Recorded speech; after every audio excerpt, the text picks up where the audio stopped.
Welcome back to the World Go channel. I'm your host and self-appointed Go evangelist, James Story. Today's video is on the three-point extension when white has a stone on the third line and one on the fourth line, and there's a three-point extension in between them. And it looks something like this right here. Could be that, right? Black has two ways to attack it. One is here and one is here. Today we'll look at this one. Now this happens in some pro games, this formation, but it also can happen in many times in handicap games. White might kakari or approach the corner. They call it kakari in Japanese. With this move, and black maybe plays there, something like that. Maybe they tanuki and they're on the other side of the board. White might do the same here. And then white comes and plays this stone here in the middle. And notice that this is on the third line, that's on the fourth, that's on the fourth, that's on the third, and there's a three-point jump in between each one. To keep it simple, we'll get these stones out of the way here. 1, 2, 3, third and fourth line. And so this is where we're going to look at today, where black is going to play. Once again, though, if you like what you see, please give me a thumbs up. Please subscribe. You can find us on Facebook.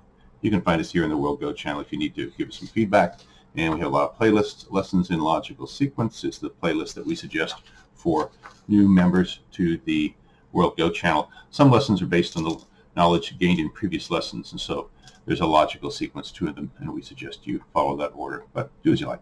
Anyway, obviously if black comes down here, they're just going to cut these two stones right apart, aren't they? So white has to play that. All right, now there's two moves black can make. One is this, which is not in the book, and I think I know why. It's a bad move, but it's kind of tricky to figure out. And the other is this one here. All right, obviously if black gets to play this stone here, they've cut this stone off. So white can't let black do that many times and go, your move, place that you should play and the place that your opponent wants to play are the same points on the board. So if that's where black wants to play, that's where white is going to play. And then black comes down here and ataris. Now this stone is not a sacrifice stone. Remember in a previous video we looked at a three-stone extension on the same line, and when black played here and white played this move, this was a sacrifice stone. Here, cut, atari, don't extend, just atari, and black takes and white comes up here and connects out. This is, of course, the question is that, does that ladder work for black or white? So this stone was a sacrifice stone. This stone, however, is not a sacrifice stone. So white wants to come down with that to here, and now the book is black plays here and white plays here. Notice this cut doesn't do anything for black. Any stone that's in atari on the second line from the edge of the board is just easily capturable, isn't it? Right.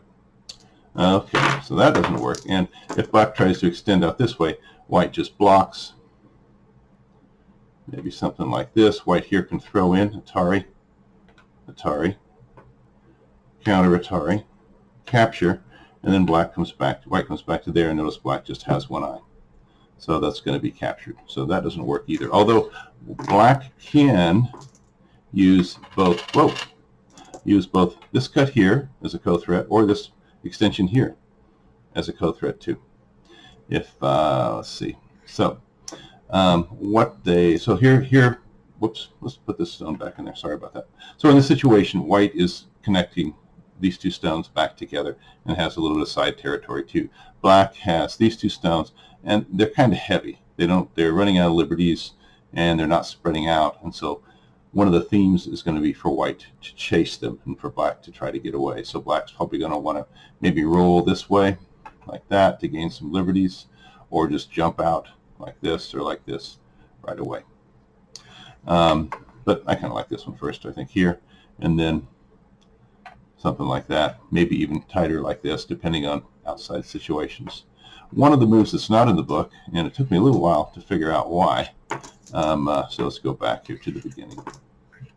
So black, white, here, atari, extend. The book is this move, all right, but what if black plays this move? This gets a little bit more complicated. So we've got an atari here, black extends out. Well, I guess black could play this, couldn't they? They could play that, and when white took this, black could come back and cut like that, or maybe Atari out, something like that.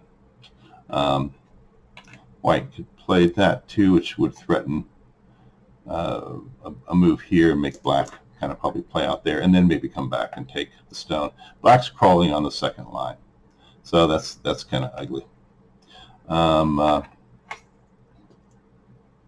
So that doesn't work really well for black, but they might try some other things too here. So let's go back here to the beginning once again. So black, white, black, white, black Ataris, white plays down, black plays down, white Ataris. Okay, and let's say black wants to maintain that. They don't want to come out here or do this. They're just going to want to maintain this. And now white can come down here and Atari these stones. But that does give black this move here, which is a counter Atari. And then white picks these stones up. And then, obviously, this just doesn't work well for black at all. Atari, right? This gets somewhere between ugly and grotesquely ugly. But black, and if black just kind of comes out like this, white would probably be more than happy just to press black low for a while. Notice black's going to need 7 in a row and the foot to live on the side, aren't they? Let's see, what do we go here? We went here, here, here, here, here, here. So here, here, here, here, here.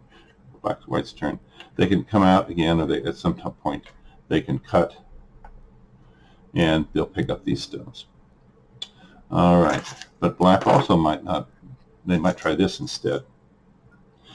The throw-in doesn't quite work. Atari. Because now black's got an eye here, although white can throw in and start a co-fight this side. And when white comes in here, black comes down here. Now they have a eye here and an eye here, and they're going to live. Once again, white does have this code that they can throw in, but white has something better even than that. So when black plays here, white doesn't throw in; they just press right here. Okay, and if black goes here, once again, we're back into the moves of whenever white wants, they can cut and then come back and kill because black won't have enough eyes. So if black tries this move instead, though, then white's going to go here. Then they're going to throw in. Notice black can't capture this way or threaten to capture because it's self-Atari. So black would play that. White would play Atari. Black would connect. White would first throw in to take away any eyes, and then they're going to play Atari from this side. Black connects, and oh, look at this big dumpling that is just going to taste so good when white captures it. And white can just, come out here like this and corral it that way. But it took me a little while to figure that out, because but it's obvious why it's not in the book. It's just a really, really bad move for black. Anyway, that's it for the World Go channel today. If you like what you saw, please give me a thumbs up. Consider subscribing. You can find us on Facebook, and you can contact us here at the World Go channel. Next video, we will look at what happens when black, instead of playing this move, they play this move instead. See you next time. Thanks for watching. Goodbye.